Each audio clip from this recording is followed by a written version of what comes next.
जय हिंद, नमस्कार। मैं अंबर ज़ैदी स्वागत करती हूँ आप सबका एक बार फिर से हमारे आज के कार्यक्रम में। दोस्तों, ग्लोबल जियोपॉलिटिक्स के साथ-साथ 4 दिशाओं में जो गर्मी है वो बढ़ती जा रही है और सिग्नल्स काफ़ी सीरियस आ रहे हैं।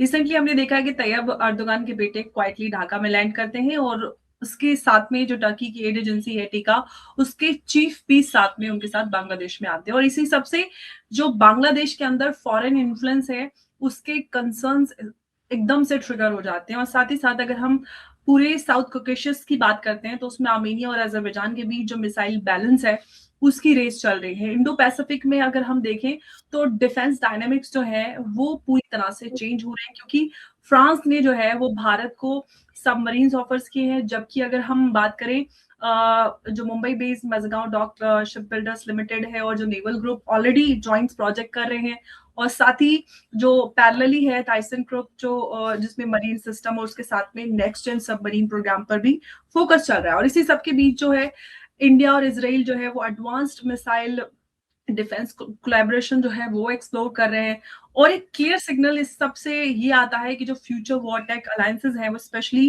जो राइजिंग थ्रेट है फ्रॉम पावर्स लाइक चाइना, वो किस तरह से इसको इन सारी चीजों से एड्रेस हो रहा है। तो इस सब पे बात करने के लिए मेरे साथ आज खास मेहमान मौजूद है, lieutenant general Dushyant Singh. Sir, बहुत स्वागत है आपका। जय हिंद, नमस्कार। जय हिंद, नमस्कार। हाँ जी। सर, कई सारे अपडेट्स हैं और सभी बहुत इंपॉर्टेंट है। सर, सबसे पहले तो बांग्लादेश में जिस तरह से हम देख रहे हैं तैयब अर्दोगान के बेटे आते हैं और जो ये विजिट होती है, सर इसको डिप्लोमेटिक आउटरीच तो नहीं कह सकते, क्या इसको कहें कि एक सॉफ्ट पावर के नाम पर जो कहे कि स्ट्रेटेजिक फुटप्रिंट जो है वो बिल्ड करने की कोशिश की जा रही है और जो फॉरेन इन्फ्लुएंस है वो नजर आ रहा है कि किस तरफ जा रहे हैं तारिक रहमान। देखिए, आपको इस पूरे घटनाक्रम को हम्म। एक लीडरशिप के परिप्रेक्ष्य में देखना पड़ेगा, इस्लामिक वर्ल्ड की लीडरशिप के परिप्रेक्ष्य में देखना पड़ेगा।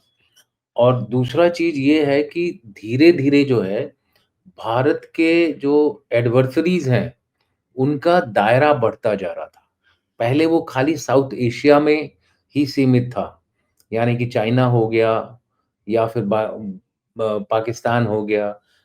थोड़ी-थोड़ी प्रॉब्लम्स जो थी हमारे बाकी नेबर से होती थी, लेकिन वो अधिकतर चाइना इंस्टिगेटेड होती, यानी कि चाइनीज़ उसमें उनका हाथ होता था। कभी-कभी सुपर पावर्स का भी हाथ होता है, यानी कि यूएस वगैरह का भी हाथ देखा गया है इन द पास्ट। लेकिन अब ये जो ये जो दुश्मनी तो मैं नहीं कहूँगा एट दिस स्टेज, बट ये जो प्रतिस्पर्धा चल रही है पावर के लिए, वो अब थोड़ी एक्सपैंड होती जा रही है। ईस्ट में भारत ने अपना इंटरेस्ट फिलीपींस तक दिखाना शुरू कर दिया है। वेस्ट में भारत जो है वो आईमैक कॉरिडोर को सक्सेसफुल बनाना चाहता है, क्योंकि ट्रेड के लिए आईमैक अगर कॉरिडोर बन जाता है तो बहुत ही छोटा रास्ता हो जाएगा। और जब एक बार छोटा रास्ता, और ये मल्टी मोडल है, यानी कि कई सारे इसमें मोड्स आएंगे। पहले लैंड पे आपको कंटेनर बेस्ड, रेल बेस्ड, फिर उसके बाद सी पे शिप बेस्ड होगा, अब दोबारा अगेन रेल बेस्ड, फिर शिप बेस्ड हो जाएगा हाइफा से। तो ये एक मल्टी मल्टी मॉडल कॉरिडोर है। इसकी सक्सेस के लिए भारत ने अपना मुहिम चलाई, तो टर्की ने थोड़ा उसमें वो करने की कोशिश की, तो हमने ग्रीस के साथ एक समझौता कर लिया। उसी तरह से टर्की भी कोशिश कर रहा है कि हमारी जो ईस्ट में जो पकड़ हो रही है, या फिर जो हम वेस्ट में अपने दोस्तों को बढ़ा रहे हैं, अपने दोस्तों का नंबर बढ़ा रहे हैं, उसमें कहीं न कहीं उसमें रुकावट डाले। तो ये बांग्लादेश का जो मूव है, इनका अपने लड़के को भेजा है, एक तरह से एक वो मुस्लिम वर्ल्ड की यूनिटी के ऊपर ये इनका फ़ोकस है। मुझे लगता है कि वो सऊदी अरेबिया से कंपटीशन कर रहे हैं, और इस कंपटीशन में मुस्लिम वर्ल्ड का लीडरशिप का तो कंपटीशन कर रहे हैं, और इस कंपटीशन के ज़रिए वो भारत को भी उसकी जगह से आगे बढ़ने नहीं देना चाहते हैं।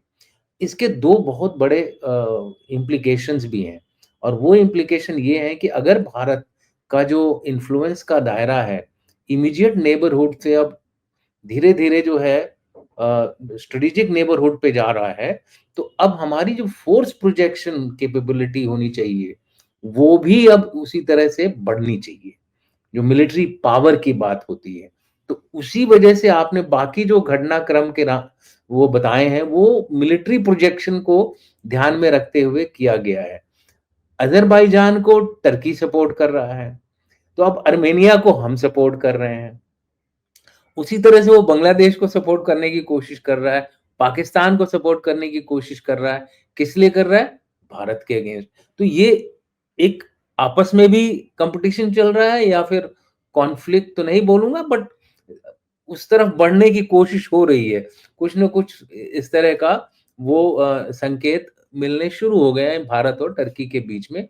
और दूसरा जो चीज़ है, वो आपस में इस्लामिक वर्ल्ड की लीडरशिप, 2 फैक्टर्स यहाँ पे काम आ रहे हैं। अब भारत भी दूर की सोच रहा है। भारत खाली एक्सपोर्ट बढ़ा करके अपना, जैसे कि डिफेंस इक्विपमेंट का एक्सपोर्ट बढ़ा रहा है, लेकिन अभी भारत को उस टेक्नोलॉजी पे जाना है जहाँ पे दुनिया है। और वो जो टेक्नोलॉजी लाने के लिए भारत के पास समय नहीं है, और खरीदने से हमारा काम नहीं होगा। खरीदेंगे अगर हम, तो फिर हम हमेशा उन्हीं के ऊपर, हमारा जो सप्लाई चेन होगा, वो उन्हीं के ऊपर डिपेंड रहेगा। इस कड़ी में सबसे ज्यादा जो भारत को मदद दे रहा है, वो है फ्रांस और इजराइल। अब मैं आपको बताऊं कि फ्रांस ने पूरा का पूरा एक एमआरओ हब खोल दिया है फ्रेंच राफेल्स के लिए। और वही जो है आगे आने वाले जितने इनिशिएटिव्स होंगे, उसमें काम आएगा भारत के। तो इसीलिए भारत और फ्रांस की जो रिलेशनशिप है, उसको अब सुपर स्ट्रेटेजिक पार्टनरशिप का नाम दिया गया है। एक तो होता था स्ट्रेटेजिक पार्टनरशिप, अब वो सुपर स्ट्रेटेजिक पार्टनरशिप है। ग्रीस को हमने उठाया है, अपने साथ मिलाया है। ये एक डायरेक्ट जवाब है टर्की के ऊपर। अब फ्रांस के साथ हमने क्या-क्या जो वो किया है, आपने फ्रांस का नाम मेंशन किया था, तो फ्रांस के साथ जो हमने कदम उठाए हैं, वो है कि पहले तो सबमरीन्स में हम हमारे पास खाली 18 सबमरीन्स हैं, और उसमें कुछ एक बहुत पुरानी हो गई हैं। चाइना के पास तकरीबन 85 सबमरीन्स हैं। जी। अ, जो पाकिस्तान है, उसके पास 4-5 सबमरीन है, उनका कोई खास वो नहीं है। तो हमारे को सबमरीन फोर्स जो है अपना, हमारा 18 नहीं, थोड़ा-सा ज़्यादा है। एग्ज़ैक्टली मेरे दिमाग में आ नहीं रहा है। तो हमको अपनी जो सबमरीन्स की जो ताकत है, वो बढ़ानी है। इंसिडेंटली आपके ऑडियंस को बताना चाहूँगा कि तीसरी न्यूक्लियर सबमरीन अर्धमान कल ही कमीशन हुई है। तो अब हमारे पास 3 न्यूक्लियर सबमरीन्स हो गई हैं। तो ये धीरे-धीरे, यस, अर्दिमान nuclear subset for April induction, यानी कि अप्रैल में ये अंदर आ जाएगी, हमारी फोर्सेस में ज्वाइन कर लेगी, नेवी के साथ ज्वाइन कर लेगी। तो ये सारे जो एक्शंस हम ले रहे हैं, ये अब दूर के जो हमारे कंपटीशन है, इनको हटा सकती हैं। दूर के जो कंपटीशन है, उनके ऊपर ध्यान रख के किए जा रहे हैं। नेक्स्ट जो चीज है, वो ये है कि अज़रबैजान को, सॉरी, आर्मेनिया को जो हम वो का सपोर्ट कर रहे हैं, ये भी उसी उसी दिशा में एक कदम है। प्रलय मिसाइल हमारी अंडर डेवलपमेंट थी, उसके अभी फाइनल टेस्ट हो गए हैं। पिछले साल जुलाई में 2 टेस्ट हुए थे, बैक टू बैक 2 टेस्ट हुए थे। सक्सेसफुल टेस्ट है, ये सरफेस टू सरफेस मिसाइल है, करीब 150 से 200 किलोमीटर तक की इसकी रेंज है। और इसमें जो है, एक बहुत खास बात है जो बाकी मिसाइलों में नहीं है, और वो ये है कि ये शुरू तो होती है सुपरसोनिक स्पीड, यानी कि साउंड की स्पीड से ज़्यादा, 2-3 मैक से, इस स्पीड से शुरू होती है। लेकिन जब तक वो टारगेट पे पहुँचती है, तब वो 6 मैक के करीब हो जाती है, यानी कि हाइपरसोनिक बन जाती है। और हाइपरसोनिक मिसाइल के 2-3 डैमेज करने के तरीके होते हैं। एक तो एक्सप्लोसिव से ही करता है, जो इसका एक्सप्लोसिव है, दूसरा काइनेटिक, और तीसरा है एक्यूरेसी, प्रिसिशन। तो ये जब आर्मेनिया को मिलेगा, ये अज़रबैजान के लिए खतरे की घंटी है। फिर वो टर्की के पास भागेंगे, क्योंकि उनको अब टर्की, तो आप देख रहे हैं, अब लड़ाई जो हो रही है बड़ी स्ट्रेटेजिक हो गई। अच्छा अब सर, जो ये आप बात बोल रहे हैं, इससे मैं आपसे एक बात समझना चाहती हूँ कि जो कॉकेशस में जो मिसाइल बैलेंस शिफ्ट हो रहा है, इससे क्या हुँ। सर रीजनल कॉन्फ्लिक्ट का रिस्क बढ़ रहा है, या फिर हम ये कहें कि एक डिटरेंस के तौर पे ये हो रहा है? कैसे इसको देखिए, देखते हर हैं? हर चीज़ को एक डेटरेंस के तौर पे ही किया जाता है। कोशिश हर देश यही करता है कि मैं लड़ाई में ना जाऊँ। लेकिन अगर खाली इस बात पे वो निर्भर रहता है कि मैं लड़ाई को डेटर करने के लिए ये सारी तैयारियाँ कर रहा हूँ, तो वो कहीं न कहीं वो अपनी तैयारी में फेलियर मिलेगा उसको।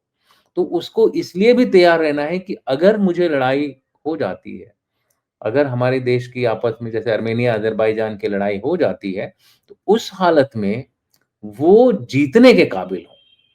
और उसके लिए जो हथियार वगैरह जो वो इंट्रोड्यूस करेंगे अपने फ़ोर्सेज़ में चाहे आर्मेनिया हो, चाहे कोई भी देश हो, वो फिर दुश्मन से एक कदम आगे रहना चाहेगा। तो कॉन्फ्लिक्ट का डेंजर तो है।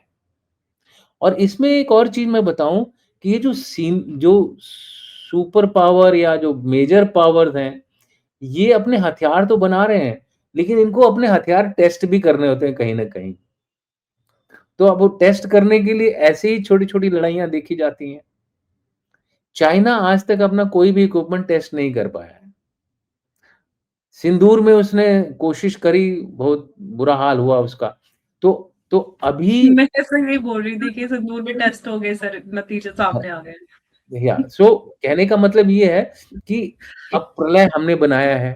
अगर हमारा प्रलय वहाँ टेस्ट हो गया, तो हमारी तो अब वैलिडेशन हो जाएगी ना।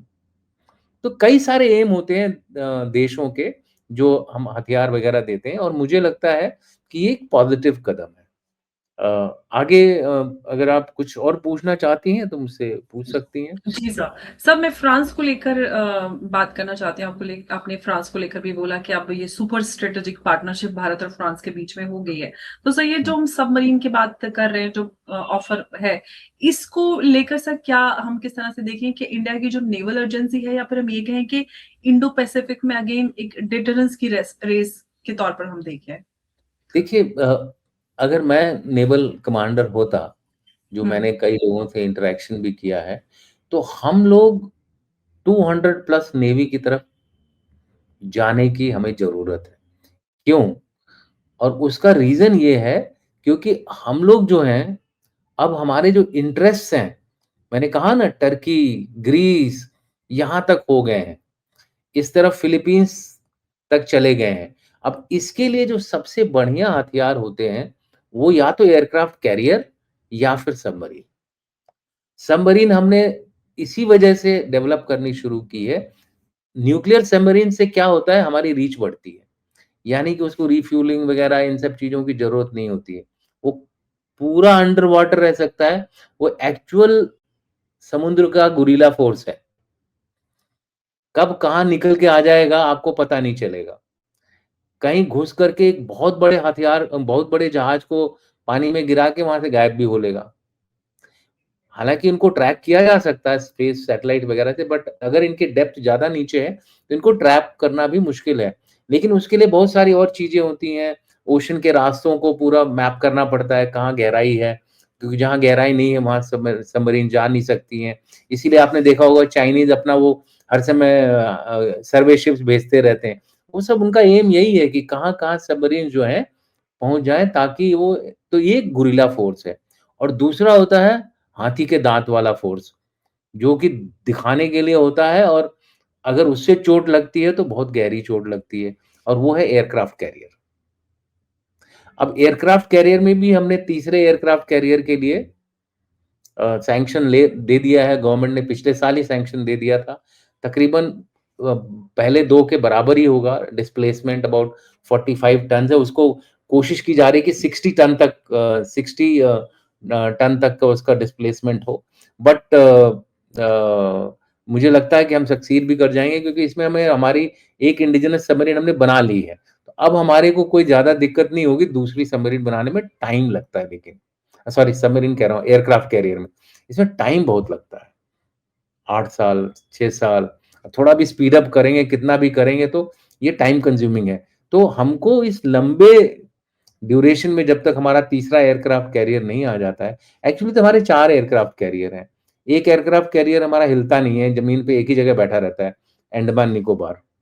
और मैं तो कहूँगा कि हालाँकि लक्षद्वीप में थोड़ी दिक्कतें आती हैं, लक्षद्वीप को भी हम अपना एक चौथा फिक्स्ड एयरक्राफ्ट कैरियर अगर बना लें, तो दोनों सागरों में, पूर्वी हिंद सागर और पश्चिमी हिंद सागर, दोनों में हमारी प्रेज़ेंस एक स्टैटिक और 2 मोबाइल की, और तीसरा जब आ जाएगा तो हमको रिलीफ की भी मिल जाएगी। यानी कि अगर एक रिफिट के लिए गया है, तो दूसरा समुद्र में रहेगा, तो हम हर हालत में इंडियन ओशन रीजन जो है, हॉर्न ऑफ अफ्रीका से लेकर के ये जो मलाक्का स्ट्रेट तक कम से कम, और साउथ में ये जो तीसरा स्ट्रेट है लुम्बाक, उस वहां तक सुंडा लुम्बाक, ये जो मलाक्का ऊपर वाला है, बाद में सुंडा है और लुम्बक है, तो वहां तक हमारी प्रेजेंस जो है एकदम सुदृढ़ होना चाहिए। है, अभी भी प्रेजेंस है, लेकिन एकदम स्ट्रांग होनी चाहिए। तो ये उसी दिशा में है। ये जो सबमरीन्स हैं, ये नॉर्मल कन्वेंशनल सबमरीन्स हैं, लेकिन जो हमारी पुरानी सबमरीन्स थी, उनको पानी के ऊपर जल्दी आना पड़ता था, अपना वो क्या बोलते हैं, ऑक्सीजन लेने के लिए। ये जो नई सबमरीन्स बन रही हैं, ये क्या बोलते हैं, इंडिपेंडेंट ऑफ प्रोपल्शन वाली एआईपी टेक्नोलॉजी वाली है। इसका एग्जैक्ट डिटेल नेवी ऑफिसर्स को ज़्यादा पता है। तो ये ज़्यादा देर तक पानी के अंदर रहेंगी। उससे क्या होगा कि इनकी गुरिल्ला टैक्टिक्स करने की जो क्षमता है, वो बढ़ जाएगी, एक न्यूक्लियर सबमरीन की तरह हो जाएगी। आप समझ रही हैं? तो इसलिए मैंने कहा कि वो मिलिट्री जो है, वो सही रास्ते से, जो हमारा जो देश है, करेक्ट फोकस कर रहा है। डिप्लोमैटिकली भी फोकस कर रहा है, इकोनॉमिकली भी फोकस कर रहा है, और साथ-साथ मिलिट्री पावर भी बढ़ा रहा है। और इसमें हमारा जो सबसे ज़्यादा साथ दे रहे हैं फ्रांस, और उसके बाद आ जाता है वो इज़राइल। इज़राइल जो है सबसे पहला देश था, अमेरिका से भी पहले इज़राइल सबसे पहला देश था जिसने हमेशा भारत का साथ दिया है। प्रधानमंत्री जी ने क्या बोलते हैं, एक इनिशिएटिव अनाउंस किया था, सुदर्शन चक्र, और ये भी बोला था कि सुदर्शन शील्ड जो होगी, ये थोड़ा डिफरेंट होगी, यानी कि ये खाली बचाएगी नहीं, बल्कि मारेगी भी, यानी कि हिट बैक भी करेगी। अब इसके लिए एक लेयर्ड सिस्टम तैयार किया जा रहा है, जिसके लिए फंड एलोकेशन वगैरह सब कुछ हो गया है। इस पे काम भी चल रहा है। टाइम लगेगा, बट इसमें काम चल रहा है पूरा। तेज़ी से काम चल रहा है कि हमारा जो सुदर्शन शील्ड है, वो हमारी, जैसे उनकी वो है ना आयरन बीम वाली शील्ड है, इस तरह से ये पूरा एक कंबाइंड, एक हथियार से नहीं, मल्टीपल हथियार पे डिपेंड करेगी। उसी जी, कड़ी में ये जो इज़राइल के साथ जो हमारा करार हो रहा है, एक न्यू जनरेशन की एंटी बैलिस्टिक मिसाइल बनाने के लिए, ये next generation ballistic missile interceptor. अब उसको बोल रहे हैं कि वो आएगा अगर उधर से, तो उसको रोकेंगे, हवा में ही रोकेंगे। लेकिन खाली यही नहीं होगा, ये एक उस सिस्टम का एक एडिशन होगी, एक और लेयर होगी, जो कि बनेगी, और ये अभी अंडर डेवलपमेंट है। ये सारी चीज़ें जो हैं, 2 पर्पस सॉल्व करती हैं। एक तो है कि स्ट्रेटेजिक मैसेजिंग जाती है कि भारत किस दिशा में जा रहा है। दूसरा चीज़ ये है कि जो हम अपना प्लान अभी बना रहे हैं, उसमें इस पर्टिकुलर इक्विपमेंट के लिए एक जगह और स्थान निश्चित कर दिया गया है। तो जब भी ये डेवलप होगा, 2 साल, 3 साल में, वो उस जगह को फिल करेगा। मतलब जब एयर डिफेंस हमारा लिया जाता है, तो दूर से शुरू होता है, और जहाँ टारगेट है, जिसको कोई मार सकता है, वहाँ पर पॉइंट डिफेंस होता है। तो उसकी उसके कई सारे हमने जो इज़राइल से इक्विपमेंट लेते रहे हैं, और अब लेते भी रहेंगे। आखिरी में आ गया यूएस का, आपने यूएस का ज़िक्र नहीं किया है, लेकिन यूएस के साथ भी हम उसी तरह की डील्स कर रहे हैं। ठीक है? अब जैसे जी4 इंजन्स का तकरीबन अब स्ट्रीमलाइन हो गया है, थोड़ा स्पीड स्लो है, लेकिन हमारे जो तेजस 1 और तेजस 2 वगैरह में, इसमें सब इनका इंजन लगेगा। जी4 अमेरिका का इंजन है, और ये पब्लिक प्राइवेट पार्टनरशिप पे चल रहा है। इसमें फुल टेक्नोलॉजी ट्रांसफर नहीं होगा। इंजन वाले जो पोर्शन है, उसपे थोड़ा-सा रोक है उनकी। हालाँकि इधर ही होगा, अभी बस असेंबल हमारी वगैरह। कावेरी का भी अपडेट आ रहा है। तो कावेरी पे भी। कावेरी का जो इंजन होगा, उसका नाम, जो कावेरी का जो इंजन होगा, वो सैफ़रॉन से होगा। जी, सैफ़रॉन जो फ्रांस की जो वो है, और उसके लिए जो है एमका, जो है advanced multi multi role combat aircraft, जो कि हुँ, हमारा 6th जनरेशन एयरक्राफ्ट होगा, और 5th जनरेशन होगा।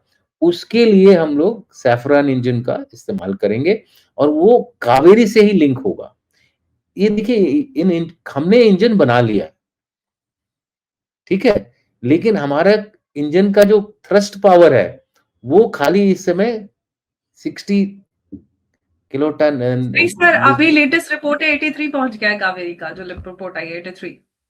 अभी देखिए ये बातें होती रहती हैं, लेकिन लेकिन 90 तक चाहिए हमको जी। एक तेजस के अंदर इंजन लगाने के लिए जो कि जी वगैरह का है। और जो जो हम नया इंजन सैफरन के साथ को-डेवलप कर रहे हैं, उसमें फुल वो ब्रह्मोस की तरह होगा। जैसे हम ब्रह्मोस को बेच सकते थे, अमेरिका वाला इंजन जो एयरक्राफ्ट होगा, वो बेचने के लिए हमें अमेरिका की परमिशन चाहिए होगी। लेकिन जो ये सैफरन के साथ जो हमारा डेवलपमेंट चल रहा है, ये सब एंड टू एंड कोऑपरेशन है इसमें, टीओटी फुल है। तो ये इंजन को हमको अपने आप बेचने का वो होगा, लेकिन इसमें 8-9 साल, 10 साल भी लग सकते हैं। टाइम लगेगा इसमें क्योंकि ये और भी ज़्यादा देखिए सबसे बड़ी प्रॉब्लम इंजन बनाने में मेटलर्जी की है। उस हीट पे जो जेट इंजन की जो हीट होती है ना पीछे, उस हीट पे जो ब्लेड्स होते हैं, आपने देखे होंगे अभी एयरक्राफ्ट में पीछे-पीछे ब्लेड्स दिखते हैं, वो ब्लेड मेल्ट नहीं हो जाएँ।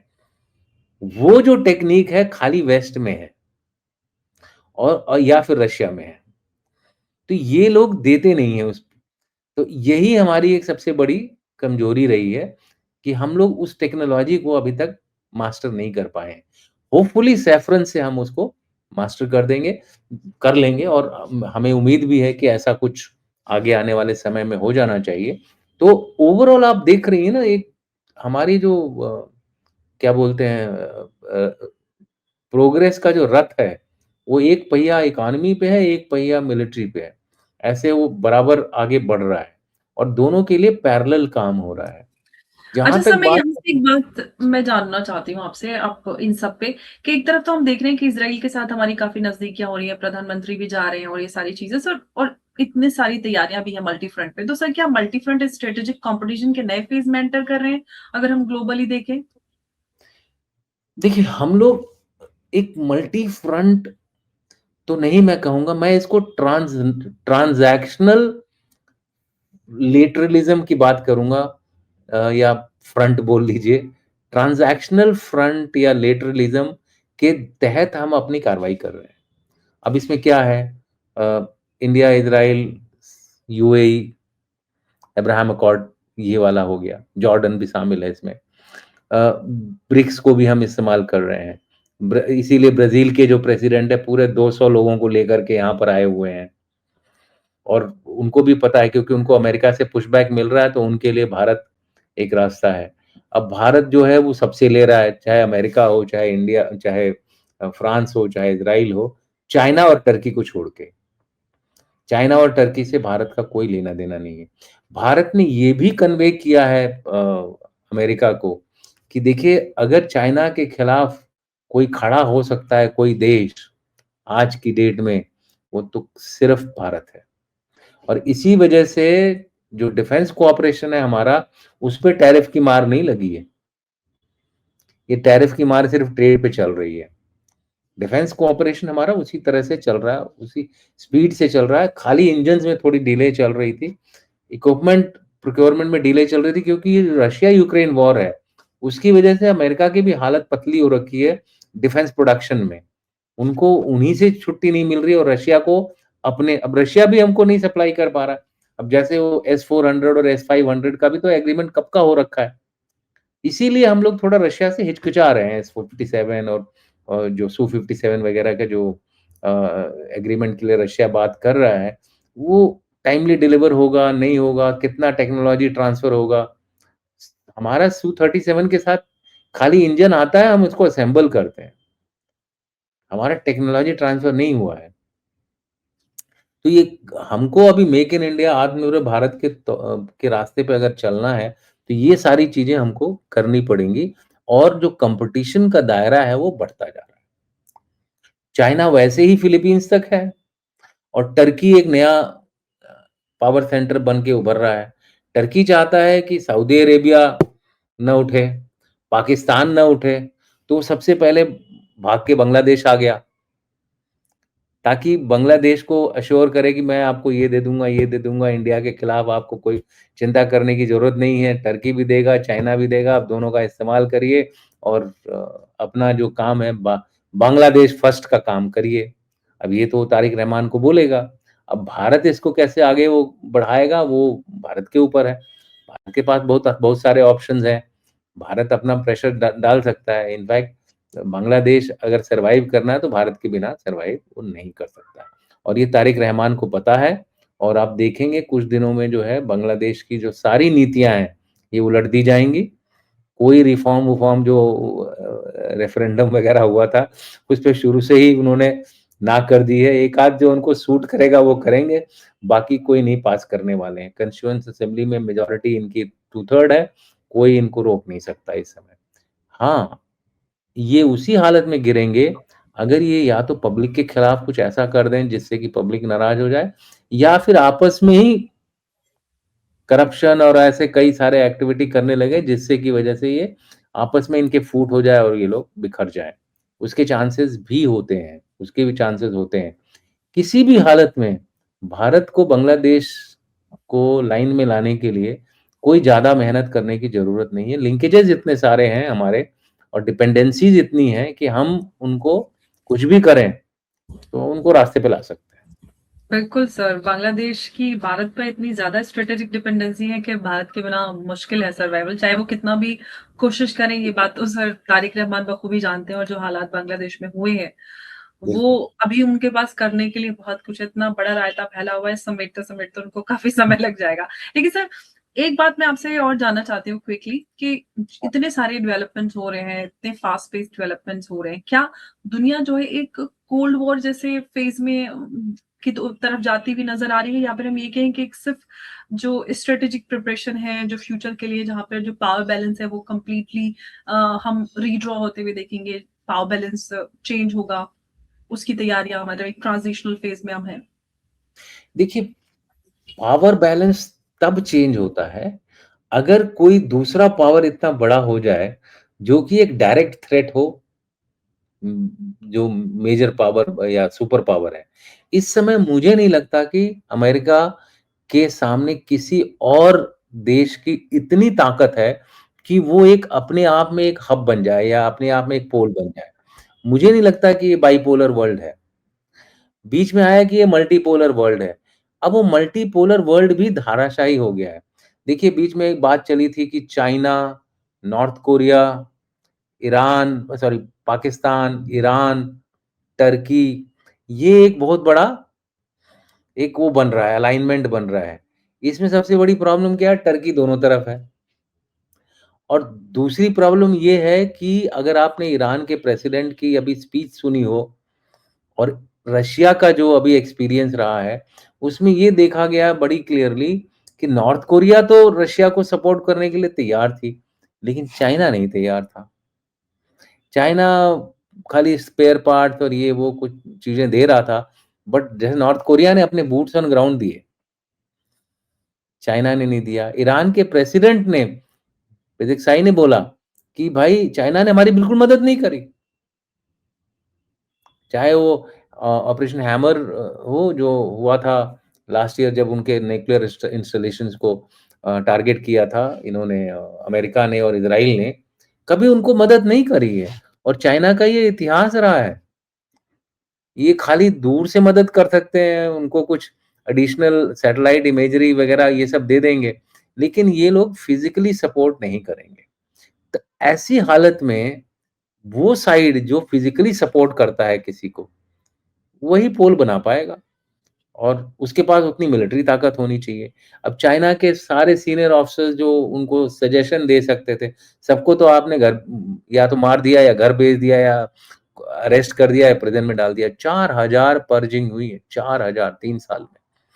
सीनियर ऑफिसर्स 4000 अब मान लीजिए भारत की आर्मी से हमारे जैसे हमारे तो 85 ही लेफ्टिनेंट जनरल्स हैं। हाँ? और 15-20 आर्मी में है सॉरी नेवी में है और क्या बोलते हैं 30 एक करीब एयरफोर्स में है। कुल मिला के 100 का आंकड़ा बड़ी मुश्किल से पार होता है हमारा। अगर हमारे 4000 कर दें तो हमारे ब्रिगेडियर भी चले जाएँगे। हमारे पास रह क्या जाएगा? तो चाइना की हालत तो इस समय ये है कि वो नए-नए लोग आ गए हैं as leader, as army commanders. अब इनकी समझ भी तो उतनी ही है ना, तो कोई एक गलत एक्शन कर दें, इसलिए उनको एकदम पकड़ के रखा हुआ है इन्होंने, शी जिनपिंग ने। तो वो आर्मी तो अब पीएलए तो अब लड़ाई करने लायक ही नहीं रही है, इसलिए और वो डरता है चाइना। तो चाइना कहीं अपने ट्रूप्स भेजेगा नहीं। और सपोर्ट भी थोड़ा उसने हाथ पीछे खींचा हुआ है क्योंकि उसकी इकोनॉमी भी नीचे जा रही है। रियल एस्टेट बिक नहीं रही है, कंज्यूमर मार्केट चाइना का जो चाइना का जो आदमी है, कंज्यूमर मार्केट जो है, वो सेविंग में लगा हुआ है, मार्केट में खर्चा कर नहीं रहा है। उसकी पॉपुलेशन गिरती जा रही है, जबकि उन्होंने अब कॉन्ट्रासेप्टिव्स के ऊपर वो दे दिया है, क्या बोलते हैं, बैन लगा दिया कि वो कॉन्ट्रासेप्टिव यूज़ ही नहीं करेंगे आप लोग। इस तरह के भी हर क्या बोलते हैं चेंजेस कर रहे हैं। इंसेंटिव्स दे रहे हैं कि अगर आप 2 बच्चा करेंगे तो इतना पैसा मिलेगा आपको। फिर भी लोग नहीं करने को तैयार हैं क्योंकि उनको आदत पड़ गई ना लग्ज़री में रहने की। अब 1 बच्चे के साथ आराम से रह रहे थे, 2 बच्चा रेज़ करना उनके लिए बहुत बड़ी प्रॉब्लम होगी। तो लोग तो बोलते हैं कि 2075 तक उनकी पॉपुलेशन 750 मिलियन रह जाएगी, यानी कि आधी हो जाएगी। आधी। भारत का पॉपुलेशन तकरीबन 2050 तक ऐसे ही रहेगा। बिल्कुल सर, जो रिप्लेसमेंट रेशियो है वो थ्योरी है, उस पे तो चाइना उसके विपरीत ही चल रहा है और इसी वजह से वहाँ पे इतने इंसेंटिव है। इनफैक्ट पता है ना, रशिया भी ये तो नीति आयोग की स्टडी में क्लियर हो गया है कि जी, जी, चाइना हमारा के तो सही सही चल रहा है और समय रहते जो बहुत सारे लोग जो हाँ, बात अब करते अब थे जो 2 हमको बच्चे वो जो होने चाहिए, सरकार को पॉलिसी लानी चाहिए। इनफैक्ट अब जो मोहन भागवत जी भी काफ़ी समय से कह रहे हैं 3 बच्चे होने चाहिए ताकि हम जो रिप्लेसमेंट थ्योरी है उसको बट मेंटेन कर हमारे साथ जी, भी वही प्रॉब्लम है कि जो जो थोड़ा-सा एफ्लुएंट सोसाइटी है, वो 3 बच्चे तो क्या वो बच्चा ही नहीं करना चाहते हैं। बिल्कुल सर, बिल्कुल सही कह रहे हैं। कुछ लोग जो करते हैं वो सरोगेट मदर ढूँढते हैं। सो हमारी सोसाइटी में भी वो चेंजेस है बट लकीली हमारी सोसाइटी में ऊपर वाले स्ट्राटा में ही इस तरह की चीज़ें हैं। वो सर अभी बाय एंड उतना नहीं है, उतना हाँ, नहीं बाय है। एंड लार्ज जो लार्ज जनरल पब्लिक है, वो अभी भी 2 बच्चों में विश्वास रख रही है। हुँ, बट नंबर्स गिर रहे हैं, हमारे भी जी, नंबर्स गिर रहे हैं और हमको इसके ऊपर खास ध्यान रखने की ज़रूरत है। तो बिल्कुल। ये नहीं लगता कि एक कोल्ड कोल्ड वॉर का सिनेरियो आएगा। सिनेरियो आएगा मल्टीपल फ्लैश पॉइंट्स का और मल्टीपल अलाइनमेंट्स का। हुँ, ओवरऑल पुलिसमैन नंबर 1 ऊपर वही रहेगा, यूएस ही रहेगा। सर वो तो जो मेन सर पावर्स हैं चाइना, वन फ्रांस, ईयू ये लोग वो करेंगे, टसल करेंगे बट इनके साथ लोग ज़्यादा जुड़ नहीं पाएँगे। 3 3 देश, 4 देश इससे ज़्यादा जुड़ नहीं पाएँगे। छोटे-छोटे ब्लॉक्स बन जाएँगे। देखिए यूएन से 62 ऑर्गनाइज़ेशन से बाहर निकल गया है। डब्ल्यूटीओ बेकार हो गया, डब्ल्यूएचओ बेकार हो गया, यूनेस्को बेकार कौन-सी ऑर्गनाइज़ेशन रही? सबसे ज़्यादा फंडिंग जो यूएन को देता था वो अमेरिका देता था। बिल्कुल सर। लोग बोल रहे थे चाइना स्टेप इन कर जाएगा, चाइना ने कोई नहीं ज़्यादा फंडिंग करी है चाइना यूएन के की। पास अब पैसा ही कहाँ है, चाइना क्या देगा? उसके खुद के पास चा पैसा नहीं है तो हालाँकि लोग बोलते हैं कि हाँ, चाइना के पास बहुत पैसा है, वो दे देगा, ये है, वो है। ठीक है, मानता हूँ उनके पास अभी एक ज़्यादा लार्ज इकोनॉमी हो गई है, बट उनको भी बहुत प्रॉब्लम्स आ रही हैं। तो मुझे नहीं लगता कि इस समय कोई कोल्ड वॉर तब होता है जब 2 तकरीबन नियर पीयर पावर आ जाते हैं। रशिया की हालत खराब हो गई है। रशिया की इकोनॉमी कितनी है? 2.5 ट्रिलियन है यार। हुँ, इंडिया इंडिया उससे 2 गुना ज़्यादा है। अमेरिका 30 गुना ज़्यादा है, 15 गुना ज़्यादा है। हुँ, चाइना चाइना उससे करीबन 8-7 गुना ज़्यादा है। जी सर। इज़राइल अमेरिका के पास कुछ रह नहीं गया है। हाँ, यूरोप एक ब्लॉक है, बट उसमें इतने सारे देश हैं कि सब अलग-अलग बातचीत करते हैं। बिल्कुल, वहाँ पे तो भी सर कोई फ्रैक्शंस नज़र आ रहे हैं पूरे यूरेशिया में और सर। और यूरोप अल्टीमेटली देखिए यूरोप और अमेरिका ना, चाहे कितना भी एक-दूसरे के साथ वो मतलब हाँ, पूरा दुश्मनी यूरोज़ोन सर दिखाएँ, पूरा एकदम पूरा ही दिखाई दे रहा उनका है। उनका नेचुरल वो है एक जब जब मुसीबत आएगी दोनों साथ में। हुँ, अमेरिका भी कूद पड़ेगा, यूरोप तो they will fight together, they will not fight differently. जी सर। ट्रेड व्रेड ठीक है, ट्रेड से हमको ना उनका बेसिक कल्चर नहीं बदलेगा। बेसिक कल्चर है व्हाइट सुप्रीमेसी, वो जी, चलेगी। जब व्हाइट सुप्रीमेसी की बात देखिए सारे इतने कंट्री से लोग रिफ्यूजीज गए, लेकिन यूक्रेन से जब रिफ्यूजीज गए सभी ने ले लिया। कोई रोक नहीं लगाई, चाहे कनाडा में गए, चाहे अमेरिका में गए, चाहे चाहे यूरोप के देशों में गए, हर जगह लिया इन्होंने और लार्ज नंबर्स में लिया। 8 करीबन 8-9 मिलियन लोग निकले हैं यूक्रेन से। So no cold war, it will be only multiple wars with Europe. अच्छा ये भी नहीं कि खाली ट्रम्प की वजह से, ये पहले से चल रहा था। बांग्लादेश जी, में इंटरफेरेंस किसने शुरू किया था? बाइडेन ने जी, शुरू किया था। बिल्कुल इसने तो सिर्फ कैरी ऑन किया उसको। जी। वो तो बोल रहा था यूएस की पॉलिसी अब प्रेज़िडेंट फेस कोई भी हो सकता है तो सीआईए ड्रिवन पॉलिसी है, वो उनका डीप स्टेट है। बिल्कुल वो सर, पहले तैयार करता है ग्राउंड कि यहाँ जाओ और उसके बाद जाके काम करके आ जाओ। बिल्कुल सर। उसके पहले ठीक है। पाकिस्तान में भी हुआ सर, हमने वो भी देखा हर है ना? जगह है तो it's all they are going to follow their interest and why not? Why not? उनके पास ताकत है, उनके पास क्या बोलते हैं मीन्स हैं, they will exercise their means. दिखाने के लिए थोड़ा रखे हैं उन्होंने। बिल्कुल, पावर है तो ऑफ़ उनके कोर्स पास फाइटर के उनके लिए पास आपको आपको ध्यान रखना चाहिए उनके पास 11 एयरक्राफ्ट कैरियर्स हैं। जी, आपको पता है उनके पास शिप्स कितनी है? अरे सॉरी एयरक्राफ्ट्स। जी सर, उनके पास 13,000 एयरक्राफ्ट्स हैं। हम जी। लोग 200, 300, 400 की बात करते हैं। देखिए तो अभी अपनी स्क्वाड्रन जिसके जो पास गैप है उसकी जिसके पास दम है, वो दम को खाली दिखाने के लिए नहीं रखेगा, बिल्कुल वो सर, इस्तेमाल कर हाँ, सकता है। बिल्कुल सर। थैंक यू सर इस चर्चा में हमारे साथ जुड़ने के लिए। नमस्कार, जय हिंद, जय भारत। थैंक यू, जय हिंद, जय भारत।